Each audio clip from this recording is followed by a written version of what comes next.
Economy class में सफर होगा, मावन अमला साथ ले जाने की इजाजत नहीं होगी।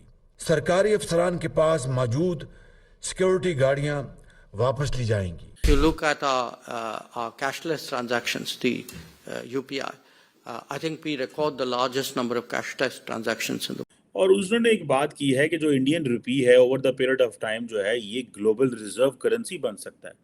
सो in other words the Indian rupee could be the new dollar. This is what the doctor Doom वो कह रहा है कि जनाब दुनिया में साउथ साउथ ट्रेड उसकी चांसेस बढ़ रहे हैं। इंडियन करेंसी जो है वो नया ग्लोबल रिजर्व होगा। यूनाइटेड पेमेंट इंटरफेस एक सिस्टम है उनका, और उन्होंने उसको सिंगापुर के साथ अपना कनेक्ट किया है, और इनका 2300 ट्रांजैक्शंस पर सेकंड हो रही है यूपीआई, और उसके बाद मंथली वॉल्यूम उनका $6.7 बिलियन। आप सरप्राइज्ड कि वो जो यूपीआई सिस्टम है और इस वक्त जो उनको जो कर रहे हैं वो इस वक्त India, Bhutan, Nepal, Malaysia, Singapore, UAE, France, Oman and European union. Digital India की बात की जा रही है, और हमारे यहाँ जो है वो पॉलिटिशियंस आपस में लड़ने से ही फुर्सत नहीं है, और ना ही हमारी इकोनॉमी संभल रही है। नमस्कार, जय हिंद। डेली खबर स्पेशल आप सभी का स्वागत करता है अपने इस प्रोग्राम क्या कहता है पाकिस्तान में। पाकिस्तानी मीडिया में दरअसल हलचल सी बढ़ चुकी है, और हलचल भी क्यों ना बढ़े, क्योंकि आप लोगों ने क्लिप तो देख ही लिया होगा। पहले ही क्लिप में मैंने यही रखा था ताकि आप लोगों को पता चले। दरअसल वॉल स्ट्रीट जर्नल के एक टीम है जिसका, जैसे कि कमर चीमा साहब ने डिस्कशंस किया कि उनको डॉक्टर डूम निकनेम के साथ वो कह रहे हैं कि डॉलर का डील मतलब वो ख़त्म होगा आने वाले समय में। और हो सकता है, मान के चल सकते हैं आप कि आने वाले दशक या 2 दशक जाते जाते, क्योंकि जिस हिसाब से यूपीआई बढ़ रहा है दुनिया के बहुत सारे, क्योंकि अब यूपीआई का पाँव जो है वो भारत तक ही सीमित नहीं रहा, हमारे पड़ोसी देश और कुछ मतलब ईस्ट एशियन कंट्रीज़ में भी पहुँच चुका है, और कुछ मिडिल ईस्ट में भी पहुँच चुका है, जिसके बाद से पाकिस्तान में ये परेशानी की सबब है कि आखिरकार यूपीआई बढ़ता जा रहा है। हो सकता है कि एक दिन जाके फॉरेन मतलब ग्लोबल करेंसी में यही यूज हो, डॉलर का डॉलराइजेशन होने के बाद। तो ये पाकिस्तान के लिए जाहिर सी बात है परेशानी की सबब। वैसे परेशानी की सबब होनी नहीं चाहिए, क्योंकि पाकिस्तान के पास तो पैसे ही नहीं होने हैं कि इनको इसका मतलब कुछ परेशानी होगी, क्योंकि फिर सही बात है, आज वो डॉलर्स मांगते हैं, कल वो जाके इंडियन रुपी मांगेंगे, क्योंकि उनका काम इसी तरीके से चलना है कि अगर वो बच जाते हैं कर्ज ले लेके तो आप देख सकते हैं कमर चीमा साहब उसी को लेकर डिस्कशन कर रहे हैं कि भारत इतना आगे डेवलप करता जा रहा है और पाकिस्तान आँख बंद करके बैठा हुआ कि नहीं, भारत तो कुछ नहीं कर रहा। भारत मतलब ऐसे ही लोग को न्यूज़ रिपोर्ट्स में बता रहे हैं। अब जिस दिन सामना करना पड़ेगा उस दिन पता चलेगा उनको कि वो ऑन पेपर है या फिर मसल्स रिफ्लेक्स करते हैं। सबसे बड़ा जो एक वहां पे एक स्टेप लिया गया है यूपीआई, यूनाइटेड पेमेंट इंटरफेस एक सिस्टम है उनका, और उन्होंने उसको सिंगापुर के साथ अपना कनेक्ट किया है। उसके साथ उन्होंने कनेक्ट किया। मैं आप सरप्राइज्ड कि वो जो यूपीआई सिस्टम है, एक ऐप है, उसके जरिए मुख्तलिफ मुल्कों से पेमेंट जो है दूसरे ममालिक के अंदर जाती है, और इस वक्त जो उनको जो कर रहे हैं वो इस वक्त India, Bhutan, Nepal, Malaysia, Singapore, UAE, France, Oman and European union. और इनका 2300 ट्रांजैक्शंस पर सेकंड हो रही है यूपीआई, और उसके बाद मंथली वॉल्यूम उनका $6.7 बिलियन। और इसमें मैं और इस वक्त जो सबसे बड़ी बात बताऊंगा, इंडिया का नंबर स्टार्टअप्स में अमेरिका, चाइना के बाद तीसरा नंबर इंडिया का ही है। मेरी ख्वाहिश है आज भी, काश जिन लोगों की हम बातें कर रहे हैं, खान साहब हैं, चाहे मरियम नवाज हैं, चाहे बिलावल भुट्टो हैं, ये डिजिटल पाकिस्तान की बात करते हैं।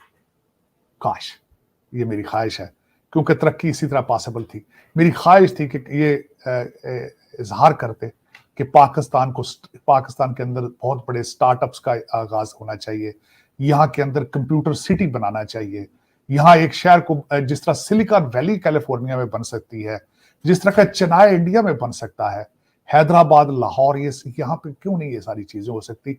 इनको जिहाद की तरबियत, और बार बार ये कहना ये सियासत नहीं जिहाद है, ये अपने अल्फाज चेंज क्यों नहीं करते, अपने डायरेक्शन चेंज क्यों नहीं करते, ये क्यों नहीं कहते कि हम डिजिटल पाकिस्तान की तरफ जाना चाहेंगे। ये यूपीआई के लेवल का अपना कोई ऐसा सिस्टम क्यों नहीं क्रिएट करने के बारे में सोचते ताकि पाकिस्तान अपने पांव पे खड़ा हो सके। क्या वजह है? अपने बच्चों को ऑक्सफोर्ड और कैम्ब्रिज में पढ़ाने वालों, क्या क्या है, आपको क्या इशू है कि आप पाकिस्तान की तरक्की में इंटरेस्टेड नहीं है? आप क्यों, आप 76 साल से, आपके और आपके आबाओ अजदाद जो कि ब्रिटिश एजेंट थे, 76 साल से आप लूट रहे हैं और अपनी जायदादें लंदन और दुबई में बना रहे हैं, तो पाकिस्तान को क्यों नहीं जीने देते आप 22 करोड़ लोगों को सांस क्यों नहीं लेने देते? ये मैं आज ही खासकर ये यूपीआई में इसलिए आपको बता रहा था कि यूपीआई ने अपनी एक कोलैबोरेशन की है सिंगापुर के साथ। क्यों की है? क्योंकि सिंगापुर में इस वक्त 6.5 लाख भारतीय निजात लोग वहां पे रह रहे हैं, काम कर रहे हैं, और वहां से जो उनकी रेमिटेंस आती है भारत की 4थे नंबर पे। और इस वक्त जब उन्होंने ये यूपीआई अपनी उनके साथ सिंगापुर पे के साथ अटैच की है, अपने फोन नंबर से पैसे भारत चला जाया करेंगे एक क्लिक के साथ। क्या आपके बच्चे ऑक्सफोर्ड और हार्वर्ड से यहां से जो पढ़ के जाते हैं, आंखों से अंधे हो जाते हैं कि वो जाके पाकिस्तान में डिजिटल पाकिस्तान की बात करने की बजाय जिहाद की ट्रेनिंग शुरू कर देते हैं? क्या वजह है? मैं खुद इसका जवाब ढूंढने की कोशिश कर रहा हूं। उम्मीद है कि आप भी कोशिश करें कि हमें जिहाद की बजाय डिजिटल पाकिस्तान चाहिए। दोस्तों, इस वक्त दुनिया में डी-डॉलराइजेशन की बात हो रही है, और ये समझ लें कि एक हैं डॉक्टर डूम, वॉल स्ट्रीट उन्हें कहता है, उनको बेसिकली निक नेम उनका डॉक्टर डूम रखा गया था वॉल स्ट्रीट की तरफ से, नोरियल रूबिनी। उन्होंने ये कहा था कि देयर विल बी डी-डॉलराइजेशन हो जाएगी over the period of time, और उन्होंने एक बात की है कि जो इंडियन रुपी है over the period of time जो है ये ग्लोबल रिजर्व करेंसी बन सकता है। So in other words the Indian rupee could be the new dollar. This is what the doctor Doom, जिसको वॉल स्ट्रीट ने ये जो है वो ये नाम दिया है। अब एक तरफ तो बात ये हो रही है जनाब कि there is a de-dollarisation of the world, one thing, and Indian rupee could be the new dollar of 21st century. लेकिन पाकिस्तान की स्टोरी ये है कि पाकिस्तान के डिफेंस मिनिस्टर और DGISI जो हैं वो अफ़गानिस्तान पहुंच गए और वहाँ से जाके उन्होंने बात की जनाब कि हमें फ्रेश कमिटमेंट दें कि तालिबान जो हैं वो तहरीक तालिबान पाकिस्तान की जो TTP है उसको होस्ट नहीं करेंगे। और ये पाकिस्तान का बड़ा हाई लेवल डायलॉग जो है वो गया है। बेसिकली तो तरले मिनते माफ़ी हैं जनाब, ये सीधी सी अगर बात है। मतलब पिछले हिना रबानी घर गई हैं, ये कोई जवाब नहीं मिल रहा। उससे पहले हमारे DGISI गए हैं, हमने उलमा भेजे हैं, हमने किसको अफगानिस्तान नहीं भेजा और तरले मिनते नहीं की। हमारा क्या था यार, ठीक है 4 दिन आपने मौलवी शौलवी बनाया, उसके बाद बंद करें ये सारी फैक्ट्रियाँ। मुल्क जो है IT कारोबार, मैं आपको बता रहा हूँ कि वो बंदा जिसको Wall street journal doctor Doom कह रही है, वो कह रहा है कि जनाब दुनिया में साउथ ट्रेड उसकी चांसेस बढ़ रहे हैं, इंडियन करेंसी जो है वो नया ग्लोबल रिजर्व होगा। वो ये कह रहा है, डी-डॉलराइजेशन की बात हो रही है, ग्लोबल इकोनॉमी जो है वो उसका साइज जो है वो नीचे हो रहा है।